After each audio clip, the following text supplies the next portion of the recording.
Friends, welcome back to our channel. ఎలా ఉన్నారండి? అందరూ బాగున్నారా? నేనైతే చాలా బాగున్నాను. ఈరోజు వీడియోలో ఏంటంటే నేనైతే మొన్న సాంబార్ ప్రీమిక్స్ పౌడర్ అయితే ప్రిపేర్ చేశాను కదా, అయితే వీడియో అప్లోడ్ చేశాను. ఎవరికైనా కావాలనుకుంటే వీడియోలోకి వెళ్ళి చూడండి. అలాగే ఆ పౌడర్ తోటి ఈరోజు అయితే సాంబార్ అయితే తయారు చేస్తున్నా. నేను ఏ విధంగా చేస్తున్నా అనేది ఈ వీడియోలో మీతో షేర్ చేసుకుంటాను. దానిలోకి మాత్రం అయితే కొన్ని వెజిటేబుల్స్ మాత్రమే వాడుతున్నా. ఏమేమంటే ఒక 2 ఆలుగడ్డలు తీసుకున్నా, బంగాళదుంప, అలాగే ఒక చిన్న సొరకాయ ముక్కలు తీసుకున్నా. ఇంకా మీకు కావాలనుకుంటే క్యారెట్ వేసుకోవచ్చు, మునక్కాయలు వేసుకోవచ్చు, వంకాయలు వేసుకోవచ్చు, బెండకాయలు వేసుకోవచ్చు. మీకు ఏ వెజిటేబుల్ వేసుకోవాలంటే అది వేసుకోవచ్చు. ఎందుకంటే సాంబార్లో మనం ఏది వేసుకున్నా బాగుంటుంది. అయితే నేనైతే ఇందులో ఇవి వేసుకుంటున్నా. నాకు అందుబాటులో ఉన్నవి ఇవి 2 మాత్రమే. అందుకే ఇవి వేసుకొని అయితే చేస్తున్నా. అలాగే టమాటాలు కూడా వేసుకోవచ్చు. నేను ఈ విధంగా చేస్తున్నా అనేది వీడియోలో మీతో షేర్ చేసుకుంటాను. దీనికోసం నేను ఒక నిమ్మకాయ సైజ్ అంతా చింతపండుని అయితే నానబెట్టేసుకున్నా. కొన్ని నీళ్ళు పోసి, కొంచెం మనకు చింతపండు కూడా తొందర మెత్తగా కావాలంటే కొంచెం గోరువెచ్చని నీళ్ళల్లో వేసి పెట్టుకుంటే తొందరగా చింతపండు అనేది మెత్తగా అయిపోతుంది. మనకు గుజ్జు కూడా మంచిగా వస్తుంది. ఇంకా వీటితోటి నేను ఏ విధంగా తయారు చేస్తాను అనేది చూపిస్తా. ఇదేమో పౌడర్, సాంబార్ పౌడర్ ఇది. ఓకేనా ఫ్రెండ్స్, ఈ పౌడర్ని నేను ప్రిపేర్ చేసిన వీడియో మాత్రం యూట్యూబ్లో అప్లోడ్ చేస్తున్నాను. ఎవరికైనా కావాలనుకుంటే ఛానల్లోకి వెళ్ళి చూడండి. నేను ఇప్పుడు దీని తయారీ విధానాన్ని ఫ్రెండ్స్, దీనికైతే పప్పునైతే ఉడికించే అవసరమే లేదు. మనం ఈజీగా తొందరగా అయితే చేసుకోవచ్చు. ఫస్ట్ అయితే నేను ప్రాసెస్ చూపిస్తా చూడండి. ముందుగా గిన్నె పెట్టుకొని ఫస్ట్ స్టవ్ వెలిగించాలి. స్టవ్ వెలిగించి గిన్నె పెట్టుకోవాలి. గిన్నె వేడైన తర్వాత ఇందులో నేను ఆయిల్ అయితే వేసుకుంటున్నా. మనం వెజిటేబుల్స్ ఉడకడానికి కొంచెం ఆయిల్ వేసుకోవాలి. ఇందులోకి కొంచెం టేస్ట్ కోసం అయితే మన బగారా పువ్వు ఉంటుంది కదా, అది, అలాగే బగారా ఆకు ఒకటి మాత్రమే వేసుకుంటున్నా. ఇప్పుడు ఇందులో నేను ఇందాక కట్ చేసి పెట్టుకున్న వెజిటేబుల్స్ ఉన్నాయి కదా, ఆలుగడ్డలు, సొరకాయ ముక్కలు, ఇవన్నీ కూడా వేసుకుంటున్నా. ఇవన్నీ మంచిగా మనకు నూనెలో ఉడకాలని. ఇవన్నీ ఉన్నాయి కదా. పచ్చిమిరపకాయలు అయితే ఒక 3 పచ్చిమిరపకాయలు ఈ విధంగా కట్ చేసుకొని పెట్టుకున్నా. ఇవన్నీ కూడా మనం అందులో వేసుకోవాలి.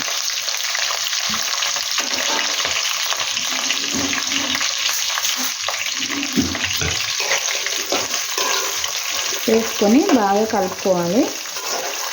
ఇప్పుడు ఇందులో మనం కొంచెం ఉప్పు వేసుకుంటే మనకు ఈ ముక్కలు అనేటివి తొందరగా ఉడుకుతాయి.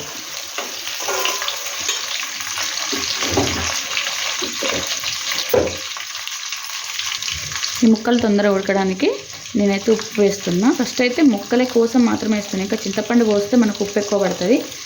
కానీ ప్రస్తుతానికి ఈ సొరకాయ ముక్కలు, బంగాళదుంప ముక్కలు ఇవన్నీ వేగడానికి మాత్రమే నేను ఇందులో ఉప్పు వేస్తున్నాను. ఉప్పు అంతా ఈ ముక్కలకు అన్నీ పట్టేలాగా కలుపుకోవాలి. ఇట్లా ఉప్పు వేసుకుంటే ఏమైందంటే కొంచెం తొందరగా ఉడికిపోతుంది.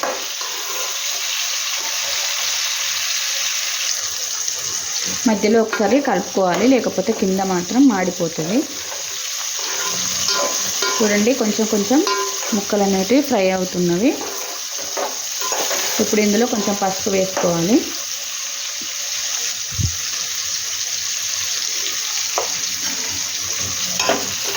ఈ సొరకాయ ముక్కలకి, బంగాళదుంప ముక్కలకి పసుపు మొత్తము మంచిగా కలిసేటట్టు అయితే కలుపుకోవాలి.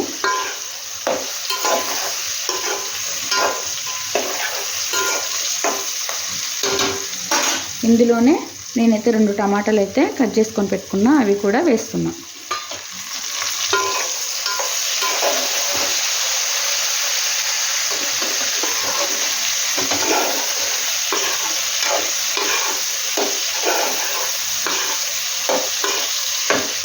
ఒక 2-3 నిమిషాల తర్వాత మనం ఇందులో కారం వేసుకోవాలి. కారం అయితే చూసుకొని వేసుకోవాలి. ఎందుకంటే నేను అందులో పౌడర్లో మాత్రం ఒక 10 ఎండుమిరపకాయలు అయితే వేసాను. అందుకే నేను ఇందులో చూసుకొని అయితే వేసుకుంటాను. ఓన్లీ ఈ వెజిటేబుల్కి సంబంధించి మాత్రమే నేను కారం అయితే వేసాను.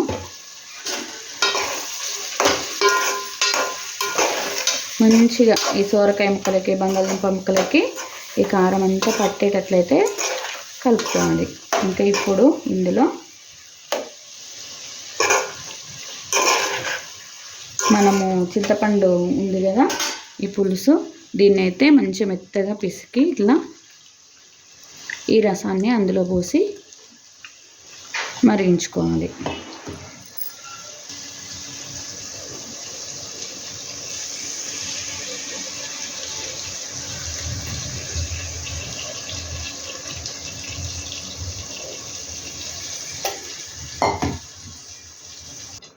తర్వాత ఇందులో చింతపండు గుజ్జు అయితే పోసినా కదా, తర్వాత నేను సాంబారు మనం ఎంత పలచగా చేసుకుందాం అనుకుంటామో అన్ని వాటర్ వేసి అయితే మరిగించాలి. ఫస్ట్ ఉప్పు కూడా టేస్ట్ చూడాలి. ఇందులో కొంచెము కొత్తిమీరని ఇట్లా చిన్న కట్ చేసుకొని అయితే వేసుకోవాలి.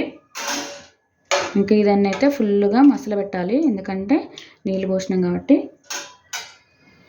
కొంచెం మసిలిన తర్వాత పౌడర్ వేస్తాను. చూడండి ఫ్రెండ్స్, మసలడానికైతే వస్తుంది. ఇంకా దీన్ని మనం మధ్య మధ్యలో కలుపుతూ ఉండాలి.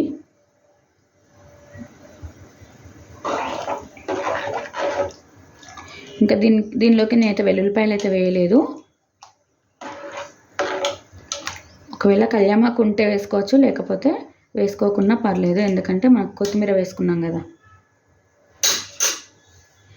దీన్నైతే మొత్తం మసిలిన తర్వాత నేను అందులో ఆ పౌడర్ అయితే వేస్తాను. చూడండి ఫ్రెండ్స్, ఇక్కడ ఈ నీళ్ళు అయితే మరుగుతున్నాయి. ఇప్పుడు నేను ఇందులో రెడీ చేసుకొని పెట్టుకున్న ఈ పౌడర్ని అయితే, సాంబార్ ప్రీమిక్స్ పౌడర్ అండి, మనకి ఇన్స్టెంట్గా సాంబార్ని అయితే రెడీ చేసుకోవచ్చు. నేను ఒక 4 స్పూన్లు అయితే వేస్తున్నా. వేసి మంచిగా కలపాలి.